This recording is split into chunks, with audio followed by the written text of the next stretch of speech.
Hello guys, we'll be talking about the recent Apple event that occurred this morning. So I'm mainly focused on the new iPhone 14 Pro features. They're very interesting. We may as well not talk about the AirPods Pro because I don't like them. They only last 6 hours. They cost more than these JBL headphones and these things last about 50 hours. So we may as well not talk about that. The Apple Watch, I'm not really too worried about that either. It has got a few interesting features and all that kind of stuff, but I'm not interested in the Apple Watch since I see no use for it.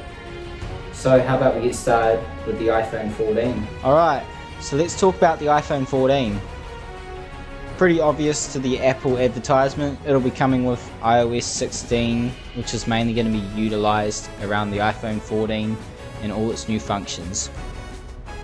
The main interest I have about this iPhone 14 is the 48 megapixel base camera.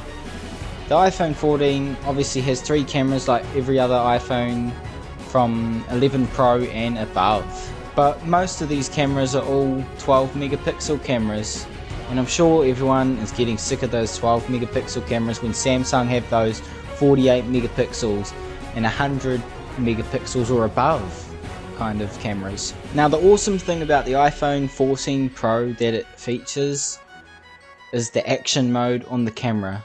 So you can be running while filming something and it's not going to be shaky in the result. Alright, let's take a look at the SOS satellite emergency. So what I think of this is it'll most likely work because of the price of the phone itself. It is very, very expensive. The thing that I think is cool about this is I've never seen this in an actual smartphone. We do not need data or anything, and you can just contact a direct satellite for emergency help when you're off grid.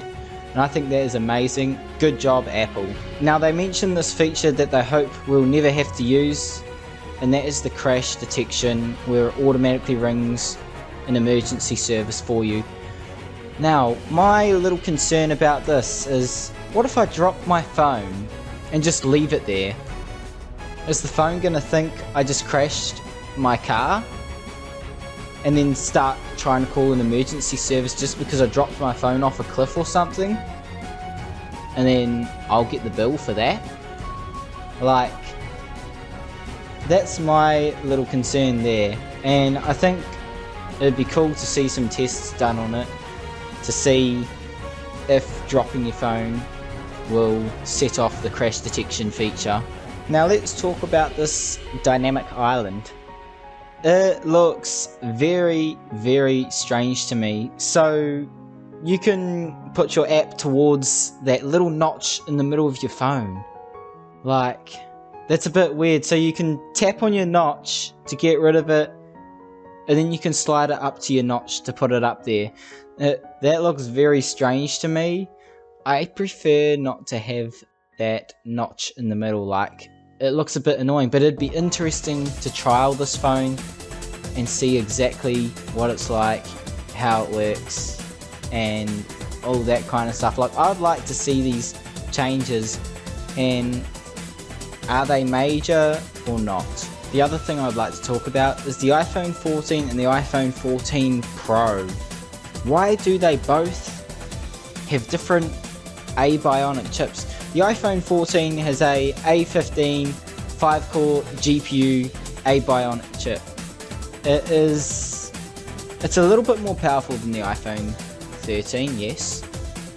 But why not just put the A16 into the iPhone 14 base model? It's a new gen phone after all. Why use the old gen chip? And now to summarize the iPhone 14. Do I think it's worth the purchase? From what the advertisements show, I think it's worth the purchase. You've got a lot of different new features. Well, not exactly a lot, but this phone could technically be a photographer's camera in the palm of your hand. From what I've seen with their photo features on their advertisement, it could be the new photographer's camera.